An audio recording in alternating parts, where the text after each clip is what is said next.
What's up, everybody? Today I'm gonna be hitting you with a manga vlog. Now, I read 3 volumes of 3 different manga this week. I'll be talking about them, giving you my thoughts and so forth on each one. Once I'm done, then I'll rank them in order from the weakest to the strongest. I'm gonna try to do this every week or two or whatever, whenever I read 3 mangas. And I don't want to go more than 3 or 5 because I don't want the videos to run super long, right? We're gonna start off with Black Lagoon. This is written by Rei Hiro. Now, this is about a military team. More specifically, it's more like mercenaries, military backgrounds. Very 90s. More specifically, it reminds me of 90s X-Force with Cable and the X-Men and so forth. A lot of high-octane action, non-stop, till the wheels fall off type shit. It's oozing of toxic masculinity. I'm telling you, if you don't like that, you might not like this. It's not meant to be taken too serious. Very over the top.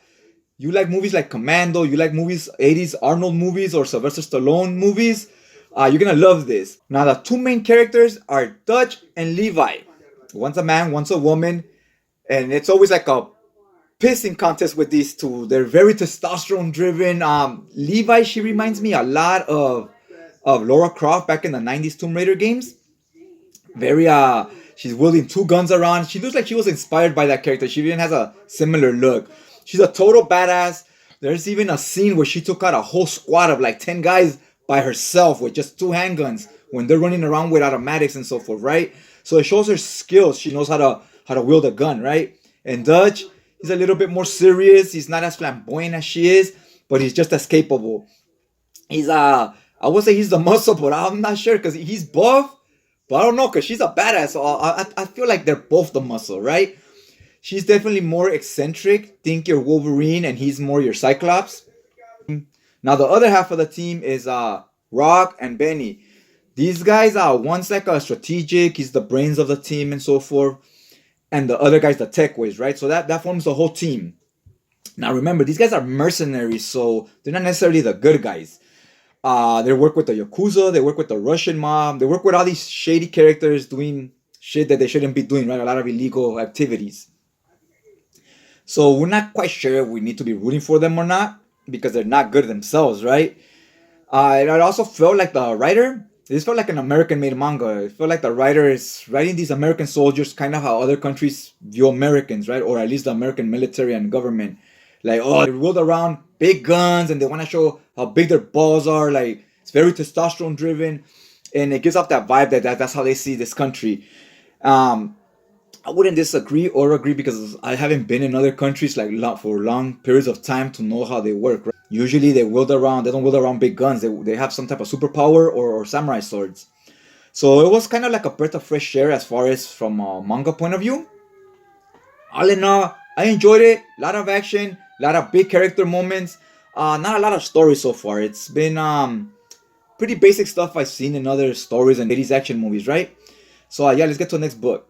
Alright, the next book I read is Hell's Paradise, written by Karo Yuji. And our main protagonist here is Gambimora the Immortal. Basically, Gambimora is some type of samurai that got captured. So it starts where he's captured, right? In this like dungeon. They're torturing him and so forth. So hence the name, he's immortal. For example, when somebody try to decapitate him, when they swing the sword to decapitate him, he braces himself. And once it hits his neck, the sword just breaks. So when he braces himself, he's basically immortal. And he keeps saying he doesn't want to live. He wants to die. Why live? This and that. He repeats this so many times in this book. I was like, what the hell? Do they know how to make him say anything else? I'd be curious to see this writer. How much manga series has he done? Because he wasn't the greatest with the dialogue. Another thing is he keeps saying he wants to die. So why does he keep bracing himself when they're going to land a death blow? Why does he keep bracing himself to defend himself? Then when they send a bunch of guys to kill him, he's fighting back and he's killing all of them. So why is he fighting back if he doesn't want to live? Okay, so that was my first problem with this. And the story was just not going anywhere. It's just very repetitive. They keep trying to kill him and they can't. Second half of the story somewhat starts going somewhere. Because we find that there's this elixir. It's a magic elixir that can make people immortal. It's in this island. They send some people to get it. And the people come back in a boat and they're growing like bombs on their head and so forth, and it's turning into flowers. So their bodies eventually rot and they turn into plants. So they're like, there's some type of disease on this island. So they still want that elixir, so they want to send other people to look for it. but doesn't want to sacrifice innocent lives, so they send a bunch of criminals. Gambori being one of them, right? Our MC. And they send a bunch of other characters. They decide to send other criminals there, murderers, rapists, people that are just gonna be sentenced to death or are doing a life sentence. They let them know that they're gonna let them know that you have a second chance at life. If you find this elixir, you'll be pardoned, right? We'll wipe the slate clean and you get to go on with your life and so forth. That made some sense. But then why would you still send the executioners with them, right? To babysit them? Because if you're sending them, you're still putting the executioners in danger. So therefore, the whole point was to avoid putting regular civilians in danger. So it's the same thing. If you were going to do that, you might as well just send the executioners and leave the criminals locked up. So yeah, that didn't make sense to me. But for the sake of the story, we're just going to play along and move the story along. Once they were in the island, it turned into a battle shonen where a criminal will bump into another criminal and they'll have a fight scene to the death, right? A duel to the death. Another criminal, same thing over and over. As to be expected, they were not going to follow the rules. They're not law-abiding citizens. And that was I was like, okay, so now we're just repetitive again, right? No story. We're just on this island and everybody's going to battle the fittest, right? Only one's going to survive at the end. At least that's where I thought the story was going.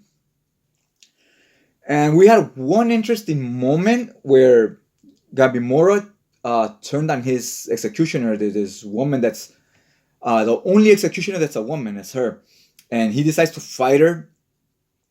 And that was pretty cool because even though he was beating her, she put up a valiant fight. And usually he wins his fights very easily. So the fact that this took some effort, it shows how strong she is, that she could pretty much take on the majority of the guys there because she gave him the best fight. So it was kind of a way they do this a lot in comics where you have a top guy fight another top guy so you could measure where each character's at strength-wise, right? So that fight scene was actually pretty cool. And then we hinted a little bit towards answers. Like we had it looked like we were gonna get answers in volume 2 about the plants, the flowers, like how do they corrode bodies or how do they pass this disease onto the people, right? So the ending hooked me. I was like, holy shit, okay, we're gonna find out about the plants now. And the book ended. So I was like, now I gotta pick up volume 2 because it ended very strong. I was like, yeah, this is gonna get me to pick up volume 2. If I had to rate this, I would say the majority of the book was like a 4 out of 10. But that ending was really strong. It's like a 9. We'll be picking up volume 2. Alright, now the last one on the list is Chainsaw Man Volume 1, written by Tatsuki Fujimoto. This was a great series. Our main NC is Denji. He's a very likable guy. He's a devil hunter. He starts off owing money to the Yakuza because his father owed money and his father passed away, so he has to finish paying off the debt. Once he gets close to paying off the debt, the Yakuza, they decide, let's just kill him, right?